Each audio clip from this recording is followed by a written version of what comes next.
तो क्या करो, ऑपरेशन करा लो। कौन सा ऑपरेशन? एंजियोप्लास्टी। तो आप पूछोगे डॉक्टर 2-3 दिन का समय तो दे दो। अरे 2 दिन नहीं, 20 मिनट में मर जाओगे तुम। आ जाओ, बेड खाली पड़ा है, तुम्हारे लिए इतना बड़ा हॉस्पिटल बांधा है, इसमें एसी भी लगा है, कंप्यूटर भी है और इसमें टीवी भी लगा है। अभी ये होटल जैसा है, आ जाओ जल्दी भर्ती हो जाओ। बेचारा डर के मारे भर्ती हो जाता है। डॉक्टर क्या करेगा? पहले एंजियोग्राफी करेगा, फिर उसको दिखाएगा देखो यहाँ 70% ब्लॉकेज है, यहाँ 80% है या 90% है। डर गया, अब क्या? तुरंत ऑपरेशन कराओ। तो वो ऑपरेशन करता है। ऑपरेशन में क्या है? एंजियोप्लास्टी ऑपरेशन में एक स्टंट डालते हैं, स्प्रे। वो 3 रुपए 80 पैसे की बनती है और बिल 1 लाख रुपए बन जाता है उसका। क्योंकि डॉक्टर का कमीशन है, कंपनी का कमीशन है, एजेंट का कमीशन। अब मुश्किल क्या आती है कि ये जो स्टंट है ये 6 महीने में बेकार हो जाता है।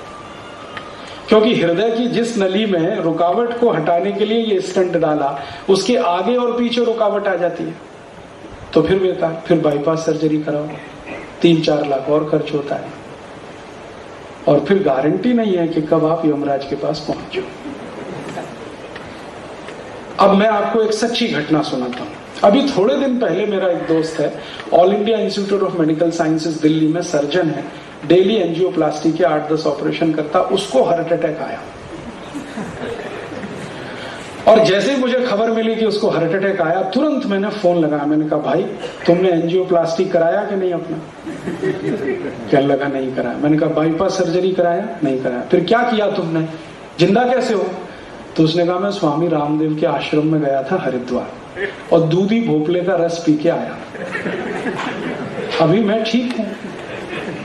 तो मैंने उसको कहा कि ये माहिती तुम्हारे पेशेंट को दोगे? उसने कहा यार धंधा खराब करने का, ये माहिती पेशेंट के लिए नहीं है, मेरे लिए है। मैंने दूधी भोपले का रस पिया, मैं ठीक होके आया। मैंने पूछा कि अभी चेक कर लिया ब्लॉकेज वगैरह? उसने कहा सब ठीक है। ये तो सच्ची है घटना। और कोई वो डॉक्टर छोटा मोटा डॉक्टर नहीं है, उसका नाम है डॉक्टर नरेश त्रेहान, जो खुद 10 ऑपरेशन रोज करता है। वो कहता है मैं दूधी भोपला पी के स्वामी रामदेव के आश्रम में प्राणायाम करके ठीक हो गया। मैं कहना चाहता हूं वो ये कि हर व्यक्ति ठीक हो सकता है। रामदेव जी ने आज तक 3 लाख से ज्यादा पेशेंट ठीक किए हैं जिनको ये आर्टरीज में ब्लॉकेज थे 70%, 80%, 90%, बिना ऑपरेशन ठीक किया, चैलेंज देके ठीक किया। और उनमें मैक्सिमम केसेस डॉक्टरों के, जो उनके सामने बैठकर प्राणायाम सीखकर दूधी भोपले का रस पीकर ठीक हुए। इसका माने कि आर्टरीज में ब्लॉकेज को रिवर्स किया जा सकता है और इसका मायने दूधी भोपला इसकी सबसे अच्छी औषध है। तो आप भी पियो अगर हार्ट की प्रॉब्लम है। मैं कहना यह चाहता हूं कि बीमारी से नहीं, डॉक्टर से बचो। और डॉक्टर से बचने के लिए स्वयं पाक घर जिंदाबाद है, वहां सभी औषधि है और गाय माता जिंदाबाद है, उसका मूत्र है। बस माहिती ले लो कि स्वयं पाक घर में क्या है, जिससे क्या होता है, और गोमूत्र के साथ उसका कॉम्बिनेशन क्या है। भारत में कई सुंदर पुस्तकें लिखी गई हैं इस विषय पर। सबसे अच्छी पुस्तक चरक ऋषि ने खुद लिखी है, चरक संहिता। उसमें गोमूत्र को दुनिया की सबसे अच्छी औषधि बताया उन्होंने। दूसरी पुस्तक है भाव प्रकाश, तीसरी है निघंटु, और एक बहुत अच्छी पुस्तक है अष्टांग हृदय। ये 4 पुस्तकें हैं आयुर्वेद में जिनमें गोमूत्र और स्वयं पाक घर की औषधियों से सभी बीमारियों का इलाज आप कर सकते हैं, वो बताया है। अब इन पुस्तकों को पढ़ने की एक ही तकलीफ है कि संस्कृत आनी चाहिए, क्योंकि ये संस्कृत में। अभी तो वैसे इनमें से 1-2 पुस्तकें मराठी में भाषांतर हुई है, लेकिन मूल पढ़ना हो तो संस्कृत में। संस्कृत आती नहीं हमको, हमने कभी सीखी भी नहीं।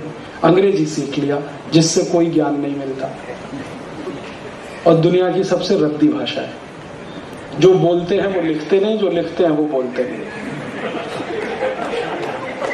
अंग्रेजी में एक शब्द है सुनामी, कैसे लिखते हैं? TSUNAMI। बोलते क्यों नहीं? T tsunami, T tsunami, T tsunami. कहते जी टी साइलेंट है तो लगाया क्यों? हटा दो उसको। एक शब्द है किटचेन, KITCHEN। कहते नहीं किचन किचन किचन, फिर KIT क्यों लिख रहे हो? टी साइलेंट है, क्यों लगाया? हटा दो। ऐसी मूर्खता की भाषा। पीयूटी पुट तो बीयूटी बुट, और बीयूटी बट तो पीयूटी पट। कुछ लॉजिक है इसमें? विचित्र भाषा है और लोग लगे हैं इसको बोलने में। कभी कभी तो बिना सोचे समझे बोलते हैं। कुछ पढ़े लिखे लोगों के घर में जाता हूं, कहते ओ Rajiv Dikshit, she is my missus. मैं पूछता हूं रियली?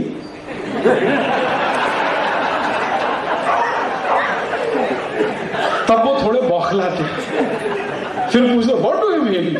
मैं उनको कहता हूं तो do you know the meaning of Mrs?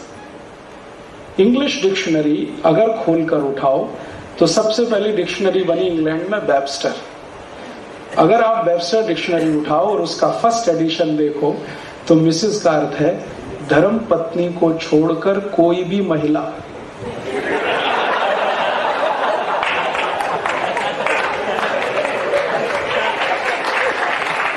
वो मिसेस होती। और यूरोप में बताए ना धर्म पत्नियां नहीं होती। हाँ, क्योंकि 70% यूरोपियन तो शादी ही नहीं करते, बिना शादी के रहते। वो एक शब्द उन्होंने बनाया लिव इन रिलेशनशिप, जिसमें शादी नहीं होती तो धर्म पत्नी नहीं होती, तो वो सब मिसेस होती है। हाँ, मिसेस का ये मतलब। और मिस्टर उसका वाइसी वर्सा।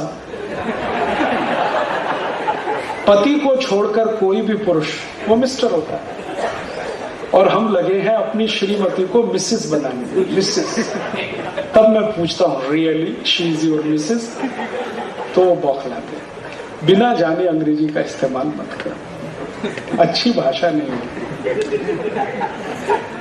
कुछ तो इतनी समस्याएं हैं अंग्रेजी में, जैसे संबंध, relationship, father in law, mother in law, brother in law, sister in law, माने संबंध भी बाई लॉ, कानून से सब संबंध है। क्या चक्कर क्या है? Father in law, mother in law.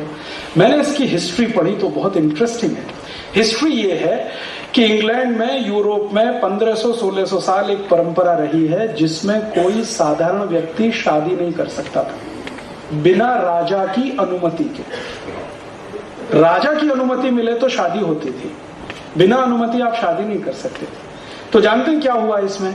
कि राजा की अनुमति के बिना शादी करवाने का काम एक व्यक्ति ने किया, उसका नाम था वेलेंटाइन। रोम में एक वेलेंटाइन नाम का पादरी था, चर्च में काम करता था। उसने एक अभियान चलाया कि मैं शादी कराऊंगा बिना राजा की अनुमति के। तो जिस दिन राजा को पता चला, राजा था उस समय क्लॉडियस रोम का, तो उसने क्या किया कि वेलेंटाइन को फांसी दे दिया, मृत्युदंड। और 14 फरवरी सन 498 को उसको फांसी हुई। तो उस वेलेंटाइन की याद में उन लोगों ने वेलेंटाइन डे मनाना शुरू किया जिनकी शादियां उसने कराई थी वेलेंटाइन। अब हम पागलों की तरह से वेलेंटाइन डे मनाते बिना सोचे समझे, क्योंकि हमारे यहाँ कोई राजा ऐसा नहीं हुआ जिसने शादी करने पे पाबंदी लगाई हो। यहाँ तो उल्टा है, एक नहीं 2-2 करो, 3-3 करो, 4-4 करो। तो हमें वेलेंटाइन डे मनाने की जरूरत नहीं। और उनके यहाँ क्या होता था कि राजा की अनुमति से शादी होती थी, इसलिए सारे रिश्ते by law, father in law, mother in law, brother in law. ऐसा है चक्कर अंग्रेजी का। अब हम उसकी नकल करें तो कितनी मूर्खता है। बड़ा विचित्र है ये अंग्रेजी का साम्राज्य। मैं किसी के घर में जाता हूँ, पता चला पिताजी का नाम रामदयाल, माताजी का नाम गायत्री देवी, बेटे का नाम टिंकू। अरे रामदयाल गायत्री देवी का टिंकू कहां से आ गया? टिंकू, पिंकू, बबली, डबली, ट्विंकल, ट्विंकल, पता नहीं क्या क्या विचित्र विचित्र नाम रखते हैं। अपने नाम बहुत अच्छे हैं, मराठी में, हिंदी में, संस्कृत में, क्यों आप ये टिंकू पिंकू में फंस गए? और टिंकू का अर्थ जान लो पहले, फिर करो। वेबस्टर डिक्शनरी में टिंकू का मतलब है आवारा लड़का। जो बाप की भी ना सुने, माँ की ना सुने, वो टिंकू होता है। तो बनाने का है तो बोलो टिंकू टिंकू, थोड़े दिन में हो जाएगा। तो ये अंग्रेजी में हम फंस गए बेकार। कुछ फालतू में, कुछ काम भी नहीं है उसमें। कहते हैं दुनिया का ज्ञान है, कुछ ज्ञान व्यान नहीं है अंग्रेजी। अंग्रेजी तो वैसे ही खिचड़ी है। थोड़ा उन्होंने जर्मन से लिया, थोड़ा फ्रेंच से लिया, थोड़ा इटालियन से लिया, थोड़ा डच में से लिया, थोड़ा रशियन से ले लिया, थोड़ा यहाँ से थोड़ा वहां से, तो खिचड़ी बना के अंग्रेजी पेश कर दी। और चूंकि ये खिचड़ी है इसलिए इसके लॉजिक बहुत विचित्र हैं। पीयूटी पट ब्यूटी बुट, या ब्यूटी बट पीयूटी पुट, ये सब इसलिए चक्कर है। अंग्रेजी का ग्रामर दुनिया में सबसे खराब है।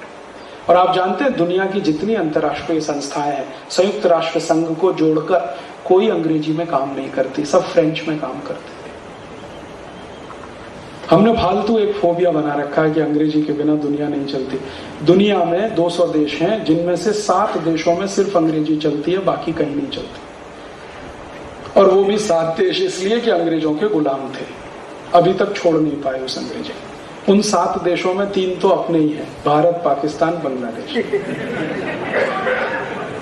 और बाकी है अमेरिका, कनाडा और ब्रिटेन, बाकी किसी देश में। दुनिया में ऐसी कोई बीमारी नहीं जिसका इलाज नहीं, ऐसी कोई समस्या नहीं जिसका समाधान नहीं। प्रश्न ये है कि आप में और मुझ में संकल्प कितना है इन समस्याओं के समाधान को ढूंढने का और उन पर चलने का और आचरण में लाने का।